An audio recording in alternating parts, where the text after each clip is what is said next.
Welcome to another episode of A Quest for Twice. Today is May 22nd. The earnings season basically has wrapped up, so today I'm going to cover earning updates from two companies. The first one is Walker Dunlop. So let's look at the two different business segments. The first one is a capital market segment. As shown in the figure on the top right, the orange bars are the transaction volume from each quarter, and the green bars are the EBITDA of the segment.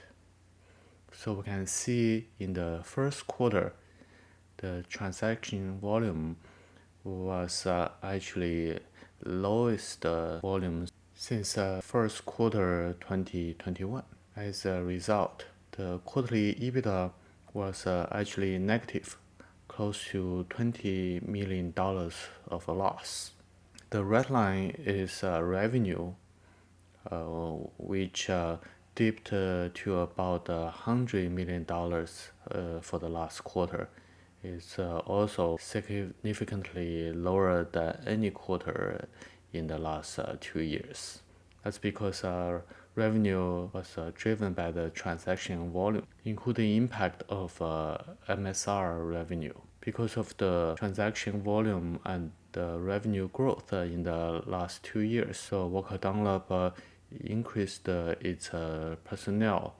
As a result, in the most recent quarter, the personnel cost was greater than revenue excluding MSR, as the case of fourth quarter 2022. Because of that, the quarterly EBITDA was negative. The cash flow was a deficit. About 3 months ago, I made a statement that if rate stabilizes, transaction volume should rebound, because multifamily assets provide protection against inflation as well as being robust against recession. However, because of the banking crisis in March and April, the transaction volume really dried up. So there is a speculation of credit crunch coming, and that may further reduce the transaction volume. It is very difficult to predict at this point. Now let's look at the other segment, SAM, that stands for Service and Asset Management. So the gray bars are the revenue for each quarter, and the brown bars are the quarterly EBITDA. We can see the EBITDA from the most recent quarter was near historical high. The revenue stepped up after acquiring Aligned at the end of 2021. So I can see stable revenue, EBITDA, and margin despite the interest rate increase in 2022. One reason is this segment is not sensitive to transaction volume. On top of that, the segment benefits actually from higher interest rate because of the earning of interest income from escrow account. In first quarter, the interest income was $27 million against $5 million, $50 million, and $23 million of interest income in the quarters from second quarter to fourth quarter last year. So if the high interest rate stays, then the run rate annual EBITDA will be over $440 million. Its corporate annual EBITDA was a deficit about $120 million. So that will still have $320 million of EBITDA left. So because of the difficult business environment, let's assume Walker Dunlop will not spend money for share buybacks in this year. The forward dividend is $84 million. The forward interest payment is about $60 million. And income tax is about $85 million. So we add that together, we get $230 million. As I mentioned on the previous slide, the SAM segment EBITDA minus segment EBITDA deficit will be about $320 million. So there will be still cash surplus that will be used to plug any hole from the capital market segment. So Walker Dunlop's cash flow situation is still pretty sound. There is no concern about running out of cash. Actually, 2022 EBITDA was about $325 million. So with a share price of $73, EV over EBITDA is about 10 if we use the 2022 EBITDA. The management guidance for this year was either up or down double-digit EBITDA growth or contraction.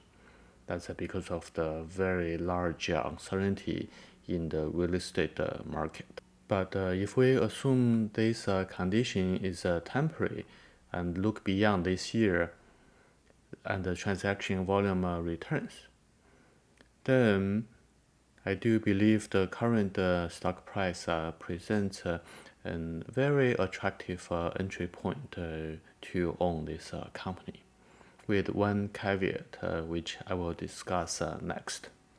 What is the caveat? It is the credit risk. So on this slide, I tabulated the max credit exposure of Walker Dunlop for the last 5 quarters. So you can see that number hovers around $11 billion. And Walker Dunlop made an allowance for risk sharing, i.e. if a loan defaults, then Walker Dunlop may have to pay part of the loan loss. That's risk sharing. So we can see that in the first quarter this year, the allowance was $33 million versus $53 million 1 year ago. Comparing that to the defaulted loans, in the first quarter it was $37 million compared to $79 million 1 year ago. That's from 2 defaulted loans in the servicing portfolio. However, Dunlop is on the hook for 100% of the loan loss in its interim loan portfolio of $188 million. So the question is, how much worse will the commercial real estate market get? And what will be the impact on the default rates of the loans? Because Walker Dunlop is subject to credit risk, which is very hard for me to quantify with the worsening CRE market. As a result, I believe my investment needs to be sized accordingly to reflect my lack of knowledge and ability to predict the credit risk Walker Dunlop is subject to. Horizons also reported the quarterly earnings. Its first quarter revenue rose 20% from 1 year ago. However, it's not as impressive as the first glimpse because it's partially driven by M&A. It acquired about 75 new childcare centers in Australia in the last summer. And also, its quarterly gross margin was about 22%. That's still less than the 2019 peak, around 25%. Actually, from 2016 to 2019, the gross margin was about between 24 and 25%. So because this is a low margin business, and the getting a 22% gross margin is still a long way to get to 24-25%. That's because of the full service is still recovering, constrained by labor shortage, and there is a rampant wage increase due to inflation. So the tuition increase still lacks a wage increase, causing the Bright Horizons just passing through the cost, but the margin was not improving. To illustrate the point I just made, let's look at the ops margin for the full service segment. It was slightly over 2% in the first quarter, comparing to 9-10% before pandemic. That shows Bright Horizons full service segment is still not operating normally post-pandemic. It still has a long way to go to get its segment ops margin to reach 9-10%. On the other hand, its backup care is still growing rapidly and has a high margin. Let's look at the cash situation. It generated about $70 million of EBITDA in the first quarter and spent about $20 million on capex and M&A. With interest and tax payment of $22 million, there is a cash surplus.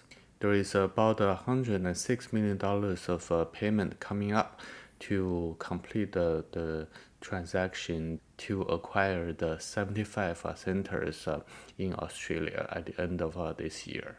So what's my takeaway? With the current price around $88 per share, its EV over EBITDA using 2019 EBITDA before pandemic will get us a ratio of 18.4. That's an expensive for a growth company under margin squeeze. It already baked in the anticipation that wage inflation will normalize and its ops margin will recover to the pre-pandemic level. I think that may be a little optimistic. Anyway, at this current stock price, there is really no reason for me to buy this company. This concludes the latest episode of Quest for Twice. Until next time, happy investing.